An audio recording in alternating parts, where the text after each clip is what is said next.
d'accord. Donc moi, c'est Imad Koutiri, donc comme l'a dit Charlotte, donc je suis maître de conférence, donc je suis enseignant-chercheur au laboratoire PIM, donc c'est un laboratoire des arts et métiers, mais sur le campus de Paris. Donc les arts et métiers ont plusieurs campus en France. Et donc moi, je suis sur le site de Paris.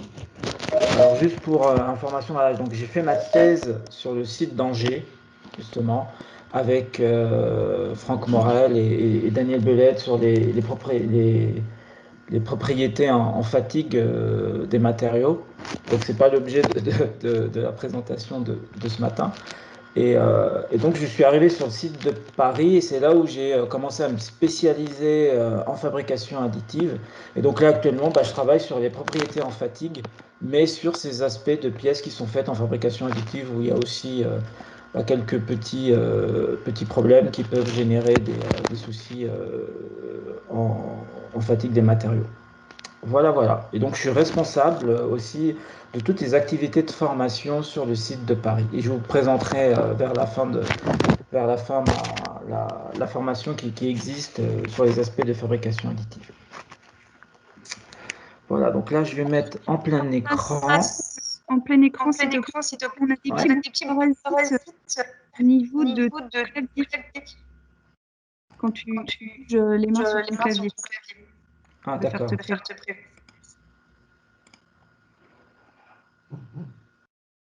Voilà. Voilà, donc l'idée de ce matin, c'est de vous parler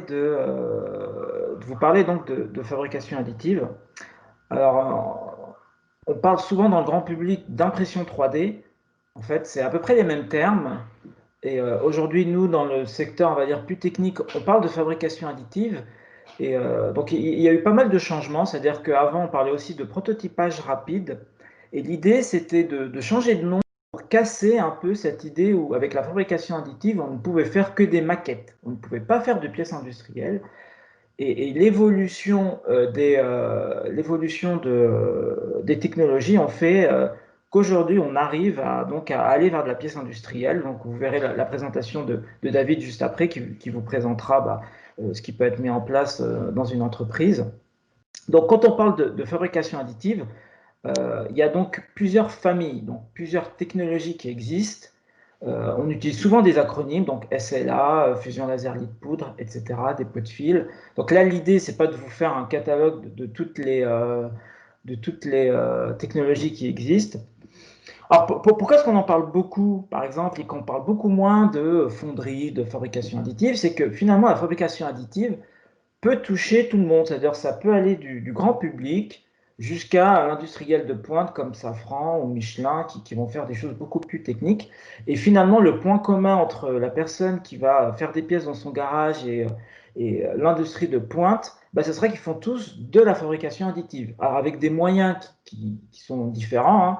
Donc la personne, le grand public, lui va peut-être plutôt utiliser des petites machines comme vous avez ici en haut, qui sont peut-être de l'ordre de 400 euros. Il y a même des machines qui sont encore moins chères et qui marchent finalement très bien. On peut faire, comme je vous ai mis là, des prothèses de main qui sont utilisées par des enfants. Et ça peut aller bien sûr jusqu'à la machine là qui va coûter 1 million d'euros ou même à des tarifs encore plus élevés pour faire des choses beaucoup plus techniques, comme là vous avez un exemple sur les moules de pneus de Michelin, mais David vous présentera aussi d'autres exemples industriels. Donc le point commun de ces procédés-là, ils fonctionnent tous couche par couche. À chaque fois, on va réaliser plusieurs couches et c'est comme ça qu'on va venir construire la pièce et en fonction des technologies, on aura des couches un peu différentes. Alors pourquoi il y a un succès de ces technologies-là? Le succès vient du fait qu'avec les procédés conventionnels classiques, on ne peut pas faire de prototypes. Ce sont des procédés qui ne sont pas adaptés à des toutes petites séries. Ils sont adaptés à des grandes séries. Et là, l'avantage que l'on a, c'est qu'on peut aller vers des séries qui sont beaucoup plus petites, voire unitaires. Du coup, on est compétitif par rapport à des procédés grandes séries. En termes de temps, c'est beaucoup plus rapide. Le temps de faire un moule, une matrice et de réaliser sa pièce, là, ça va être beaucoup plus rapide en fabrication additive. Et on peut faire des géométries complexes. Donc, on n'a pas de difficulté avec ces procédés-là pour pouvoir faire des pièces qui sont compliquées. Par contre, les designs sont différents. ces différentes façons de faire les pièces par rapport aux autres procédés. Et donc tout ça, bah, si on veut utiliser le potentiel maximum de ces technologies-là, bah, il faut bien sûr se former et utiliser les bons outils. Alors, en fabrication additive, on parle beaucoup de DFAM, donc de Design for Additive Manufacturing. Donc, c'est une approche qui est associée aux pièces en fabrication additive. Alors, c'est quoi les caractéristiques de ces procédés-là par rapport aux autres process? Ben, on va utiliser des choses qui sont nouvelles. On va mettre des supports. C'est des choses, par exemple, qui n'existent pas en fonderie ou en forge. Voilà, on va faire de l'optimisation topologique. Donc, c'est ce que vous avez ici. Donc, ce sont donc, on va venir en fait réduire la pièce à son minimum, à ce qui est nécessaire. Voilà, typiquement, cette pièce-là n'est ni faisable en fonderie ni en forge. On peut par exemple mettre des structures lattices. Là, vous voyez ici la pièce qui était là, qui est ici. Elle n'est pas pleine. Elle a une sorte de maillage interne. Donc ça va permettre de l'alléger et gagner en poids. Et donc voilà, on a toute une paramétrie qui apparaît aussi dans ces procédés-là, des notions d'hygiène et de sécurité plus fortes, puisqu'il y a des poudres. Et donc tout ça fait que l'on a des compétences aujourd'hui à traiter qui sont complètement nouvelles. Alors juste pour les approches du design, par exemple, si on prend des choses assez classiques comme la fonderie, bah, par exemple, comment on fait? On part des surfaces fonctionnelles et on va venir mettre de la matière pour lier toutes ces surfaces-là. On va essayer de faire en sorte que les épaisseurs soient constantes. Et en fabrication additive, on ne va pas du tout fonctionner de cette manière-là. C'est-à-dire qu'on va plutôt partir d'un gros bloc, on va définir les surfaces fonctionnelles pour pas que le logiciel vienne enlever la matière au niveau de ces blocs-là, et on va demander à ce qu'il y ait une sorte d'optimisation. Et donc, on va avoir ici une forme qui va complètement être optimisée, complètement nouvelle, et on voit que la façon de faire est complètement différente, que l'on soit dans le domaine de la fabrication additive ou dans le domaine de la fonderie. Alors, en termes de paramétrie, comme je vous le disais, alors la paramétrie, elle est très importante en fabrication additive. C'est quelque chose qui est complètement nouveau dans les pièces métalliques. Alors, vous allez me dire, il y avait aussi cette notion de paramétrie dans d'autres procédés, c'est vrai, mais là, elle est beaucoup plus forte. Et on a 200, 300 paramètres à régler quand on veut réaliser une pièce. Alors, les constructeurs aident, donnent une paramétrie par défaut.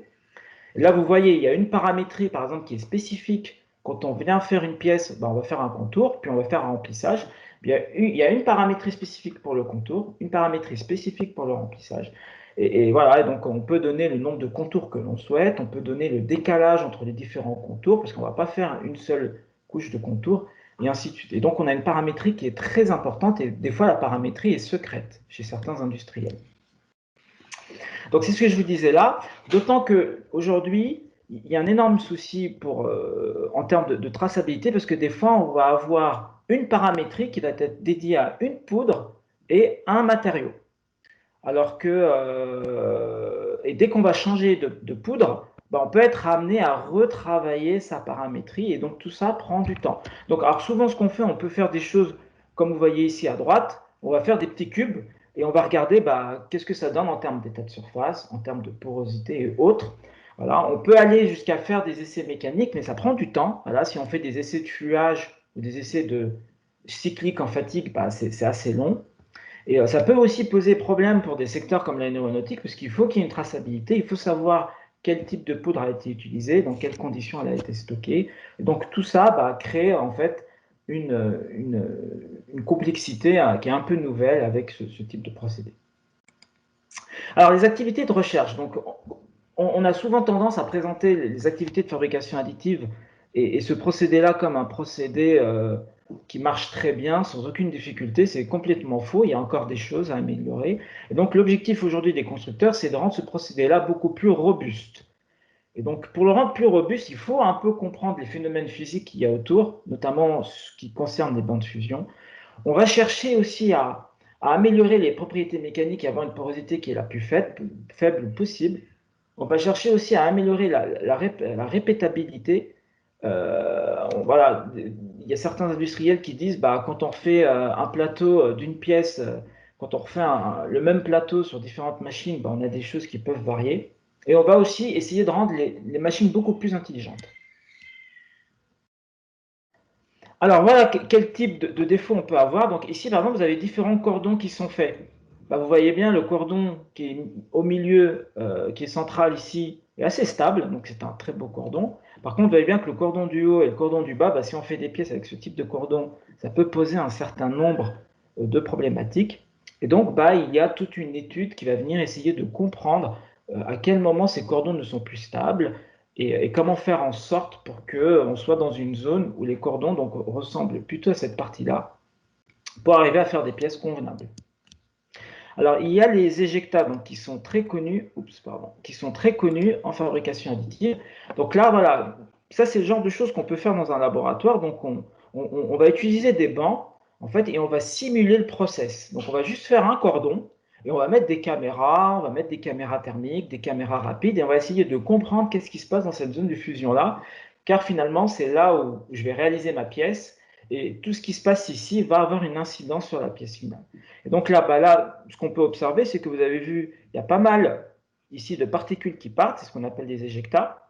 Alors les éjectats, ce sont les grosses particules, hein, donc là, cette zone-là est complètement instable, et donc je vais avoir des macro-éjections qui vont venir arriver sur le lit de poudre. Je vais avoir aussi des particules ici qui sont très petites, qui vont à un moment donné quitter mon plateau. Et donc tout ça bah, peut poser un certain nombre de problèmes, et on essaie de comprendre un peu mieux ce qui se passe. Alors en termes de défauts, ces défauts-là, on ne les aime pas du tout parce que quand on vient mettre des chargements cycliques, donc on cherche à caractériser le comportement en fatigue, ben on s'aperçoit qu'on peut avoir un amorçage sur ces défauts. Et ces amorçages-là vont réduire la durée de vie de ma pièce. Et donc ce sont des défauts qu'on va essayer de limiter au maximum. Donc on a le même problème qu'en fonderie, où on va chercher à baisser les défauts pour essayer d'avoir des durées de vie de pièce beaucoup plus longues. Voilà, des choses encore plus fines. Il y a un gaz qui est dans les enceintes. Donc ici, quand on travaille sur les machines, donc il y a un gaz qui est interne au niveau des machines. Et donc, il y a des gens qui ont observé que finalement, les mouvements des gaz au niveau des machines dans les enceintes peut avoir une incidence sur la pièce finale. Et donc, il y a même des gens qui cherchent à travailler et à optimiser, à trouver le meilleur gaz pour faire en sorte que ma zone de fusion soit beaucoup plus stable et donc avoir moins d'éjectats, moins de porosité, pour essayer d'avoir des pièces qui sont mécaniquement plus robustes. Et enfin, je terminerai avec ça pour la partie recherche. Et il y a aujourd'hui beaucoup d'activités là-dessus. Et en fait, l'objectif, c'est de rendre les machines intelligentes. Ça veut dire les machines vont venir et s'auto-régler d'elles-mêmes. Alors vous allez me dire, une fois qu'on a lancé une paramétrie pour une pièce donnée, en fait, on s'aperçoit que la température va changer au cours de la pièce. Quand on va avoir des formes avec des angles, on ne va pas avoir la même diffusion de la chaleur. Et donc, on peut être amené à avoir une paramétrie qui va varier au cours du temps, ce qui pour l'instant ne se fait pas. Et donc, l'idée, c'est d'essayer de rendre les machines beaucoup plus autonomes avec des caméras rapides, avec des caméras thermiques, avec de l'instrumentation, pour que la machine puisse se régler d'elle-même. Donc, il y a un énorme travail qui se fait là-dessus. Maintenant que je vous ai présenté tout ça, aujourd'hui vient la difficulté de la formation, c'est-à-dire comment former les gens et les futurs ingénieurs dans ces domaines-là. Alors, je vais juste vous montrer l'exemple. Comme on est aux arts et métiers, je vais vous montrer un peu donc, ce qui a été mis en place au niveau des arts et métiers. Donc, en troisième année, donc, les arts et métiers, c'est une école pardon, qui se fait en 3 ans. Et donc, en troisième année, on a une option qui est dédiée à la fabrication additive. L'objectif, c'est de donner les compétences classiques, donc des compétences assez basiques sur ces procédés-là pour que les étudiants donc, soient formés pour ces procédés-là. Alors, on a 4 modules. Donc, il y a un module matériaux, un module procédé, un module de méthodologie de conception, un module d'optimisation. Donc, c'est une formation qui dure à peu près une 150 heures, qui est ouverte même à des gens extérieurs. L'année dernière, on a eu un ingénieur de la société CIPM qui est venu se former chez nous. Il y a aussi des présentations industrielles pour présenter un peu les problématiques que peuvent avoir certains industriels au niveau des entreprises.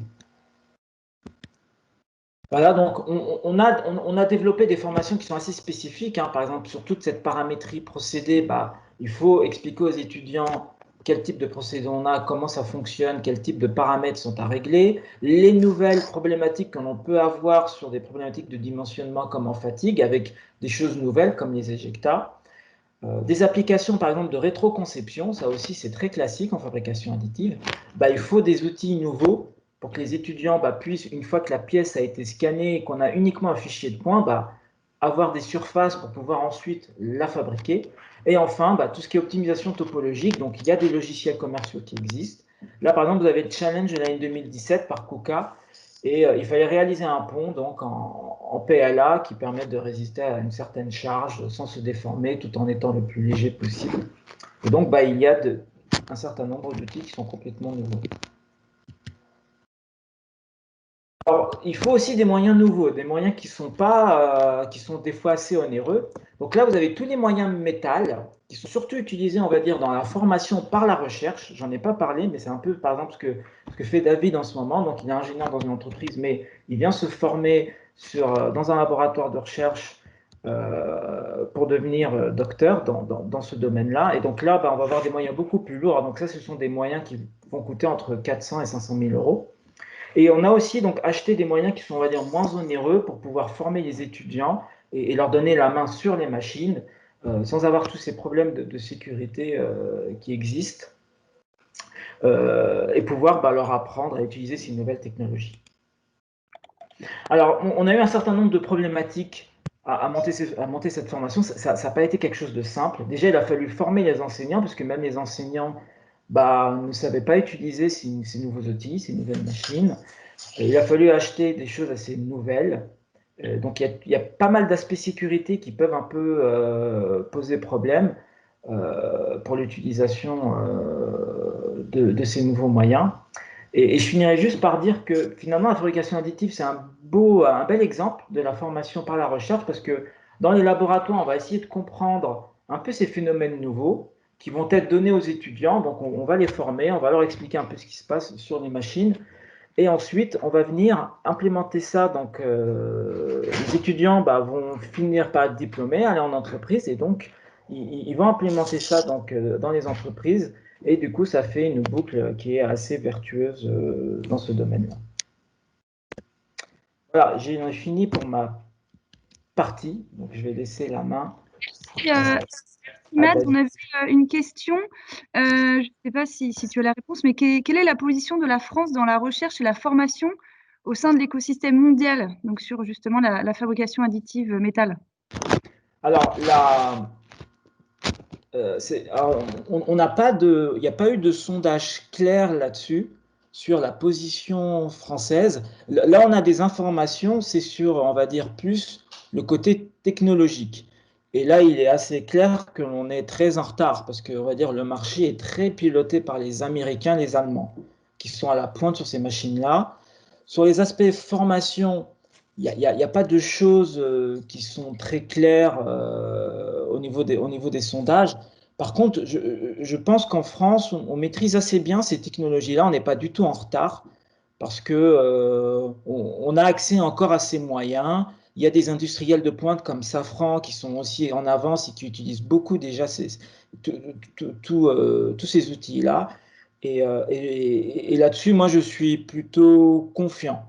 On va dire c'est plus dans le secteur de la réalisation machine, des outils, où là, on est peut-être en retard parce on n'a pas, on va dire, toute une batterie d'entreprises qui fabriquent des machines dans ce domaine. Merci Imad pour cette présentation très, très concrète.